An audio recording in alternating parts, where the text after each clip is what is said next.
ಹಿಂದೆ ಸರಣಿ ಸ್ಫೋಟ ಕೊಯಮತ್ತೂರಿನಲ್ಲಿ ನಡೆದಿತ್ತು. ಈಗ ಆ ಥರ ಸರಣಿ ಸ್ಫೋಟದ ತಯಾರಿಯನ್ನು ಮಾಡ್ತಾಯಿದ್ದಾರೆ. ಮತಾಂಧ ಶಕ್ತಿಗಳು ಮತ್ತು ಭಯೋತ್ಪಾದಕರು ಕೈ ಜೋಡಿಸಿದ್ದಾರೆ ಅಂಥೇಳಿ ನನಗೆ ಸಂಶಯ ಇದೆ.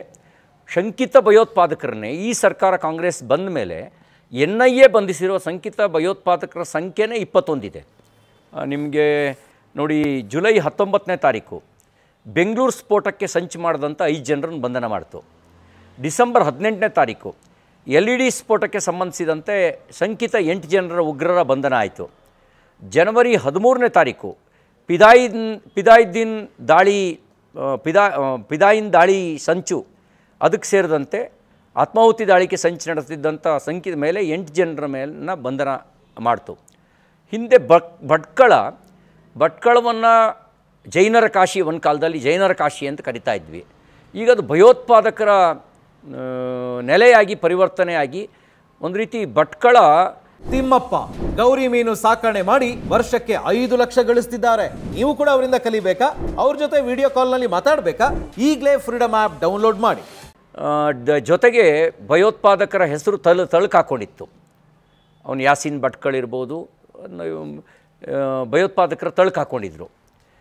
ಇದೆಲ್ಲ ನೋಡಿದಾಗ ಭಾಳ ದೊಡ್ಡ ಪೂರ್ವ ತಯಾರಿಯನ್ನು ಮಾಡ್ತಾ ಇದ್ದಾರೆ ಏನೋ ಅಂತಕ್ಕಂಥ ಸಂಶಯ ನನಗೆ ಬರ್ತಾಯಿದೆ. ಇದೊಂದು ರೀತಿಯಲ್ಲಿ 7ನೇ ಶತಮಾನದ ಗಜ್ವಾಯಿ ಹಿಂದ್ ಅಂದರೆ ಅರಬ್ ನೆಲದಲ್ಲಿ ತಯಾರಾಗತ್ತೆ. ಭಾರತವನ್ನು ಆಕ್ರಮಣ ಮಾಡಿ ಭಾರತವನ್ನು ಇಸ್ಲಾಮಿ ರಾಷ್ಟ್ರವಾಗಿ ಮಾಡಬೇಕು ಅನ್ನುವಂಥ ಯೋಜನೆ ಅರಬ್ ನೆಲದಲ್ಲಿ ತಯಾರಾಗತ್ತೆ.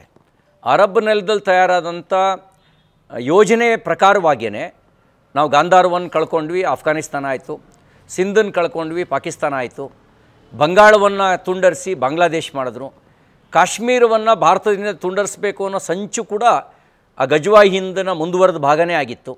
ಇದಲ್ಲದೆ ಇತ್ತೀಚೆಗೆ ಶಂಕಿತ ಸಿಮಿ ಉಗ್ರರ ಕಚೇರಿ ಮೇಲೆ ದಾಳಿ ಮಾಡಿದಾಗ ಒಂದು ಮ್ಯಾಪ್ ಸಿಕ್ತು. ಆ ಮ್ಯಾಪ್ನಲ್ಲಿ ಅವರು ಗಜ್ವಾಯಿ ಹಿಂದಿನ ಮುಂದುವರೆದ ಭಾಗವಾಗಿ ಮೊಘಲ್ಸ್ತಾನ್ ಅಂತ ಹೇಳಿ ಮೊಘಲರ ಆಳ್ವಿಕೆ ಎಲ್ಲೆಲ್ಲಿತ್ತು ಅದೆಲ್ಲವನ್ನೂ ಕೂಡ ಇಸ್ಲಾಂ ರಾಷ್ಟ್ರ ಮಾಡಬೇಕು ಅನ್ನುವಂಥ ಯೋಜನೆ ರೂಪಿಸಿ ಅದಕ್ಕೆ ಬೇಕಾದಂಥ ಹಲವು ರೀತಿಯ ತಯಾರಿ ಮಾಡ್ತಿದ್ದಂಥ ಇನ್ಫಾರ್ಮೇಷನ್ ಅದರಲ್ಲಿತ್ತು. ನನಗೆ ಈ ಎಲ್ಲ ಬಾಂಬ್ ಸ್ಫೋಟದ ಪೂರ್ವ ತಯಾರಿ ನೋಡಿದಾಗ ಇದರ ಮುಂದುವರೆದ ಭಾಗವೇ ಇರ್ಬೋದು ಅನ್ನೋದು ನನಗೆ ಸಂಶಯ ಇದೆ. ಹಾಗಾಗಿ ಇದರ ಸಮಗ್ರ ತನಿಖೆಯ ಹಿನ್ನೆಲೆಯಲ್ಲಿ ಒಂದಕ್ಕೊಂದು ಇಂಟರ್ನ್ಯಾಷನಲ್ ಲಿಂಕ್ ಇರುವಂಥ ಸಾಧ್ಯತೆ ಇರೋ ಕಾರಣದಿಂದಾಗಿ ಇದನ್ನು ಪೂರ್ಣ ಪ್ರಮಾಣದ NIA ತನಿಖೆಗೆ ವಹಿಸಬೇಕು ಅನ್ನೋದು ನಮ್ಮ ಆಗ್ರಹ ಇದೆ. ಮಾನ್ಯ ಮುಖ್ಯಮಂತ್ರಿಗಳು ನಿನ್ನೆ ಹೇಳಿಕೆ ಕೊಟ್ಟರು. ಅವರು ಹೇಳಿಕೆ ನಾವು ಗಮನಿಸ್ತು. ಇದರಲ್ಲಿ ಯಾರೂ ರಾಜಕಾರಣ ಮಾಡಬಾರ್ದು ಅಂತ ಹೇಳಿದ್ದಾರೆ. ಇದು ರಾಜಕಾರಣ ಮಾಡೋ ವಿಷಯ ಅಲ್ಲ. ಇದು ಸಮಗ್ರತೆಗೆ ಸಂಬಂಧಿಸಿದಂಥ ನಮ್ಮ ಜನರ ಬದುಕಿನ ಸುರಕ್ಷತೆಗೆ ಸಂಬಂಧಿಸಿದಂಥ ವಿಷಯ. ಹಾಗಾಗಿ ನಾನು ಮಾನ್ಯ ಮುಖ್ಯಮಂತ್ರಿಗಳಿಗೆ ಹೇಳ್ತೀನಿ, ನೀವು ನಿಮ್ಮ ಸಂಪುಟದ ಸಹೋದ್ಯೋಗಿಗಳಿಗೆ, ನಿಮ್ಮ ಕಾಂಗ್ರೆಸ್ನ ಮುಖಂಡರುಗಳಿಗೆ ನೀವು ಕಿವಿ ಮಾತು ಹೇಳಬೇಕಾಗತ್ತೆ. ಭಯೋತ್ಪಾದಕರ ಬಗ್ಗೆ ಸಿಂಪತಿ ಬೇಡ ಅಂಥೇಳಿ.